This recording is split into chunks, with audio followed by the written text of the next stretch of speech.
आपल्यासोबत नाना पटोले आहेत.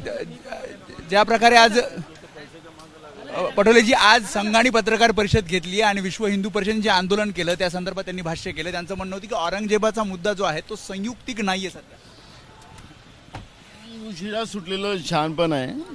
आतापर्यंत महाराष्ट्र पेटवला आणि आता बोलत असतील तर त्याला काही नाही, पण महाराष्ट्र शांत. त्यांचं म्हणणं आहे की आम्ही कुठल्याही हिंसेचं नागपूरमध्ये जी घटना घडली त्याचं समर्थन करत नाहीयेत. त्यामुळे कुठेतरी संघाने घटना झालेली आहे. इतक्या दिवसाचे त्यांचे मंत्री, कारण की RSSनी आणलेलं सरकार आहे ते त्यांनीच सांगितलेलं होतं.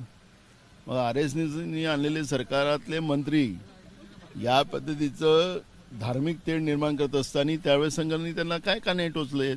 महाराष्ट्र पेटल्यानंतर आता आम्ही नाही आहे त्याच्यातले असं सांगणं चुकीचं आहे. उशिरा सुटलेलं छानपण आहे. त्यामुळे हे होते नाना पटोले. त्यांनी सांगितलं की ज्या प्रकारे आता RSS आपली भूमिका मांडत आहे आणि हे एक प्रकारे उशिरा सुचलेलं शहाणपण आहे आणि ज्या प्रकारे नागपूरची घटना झाली त्यानंतर संघाकडनं ही भूमिका येते आणि त्यावर नाना पटोलेंनी प्रतिक्रिया दिली आहे. कॅमेरामॅन योगेंद्र गुप्ता समी वेदांतने ABP माझा मुंबई. ABP माझा, उघडा डोळे बघा नीट.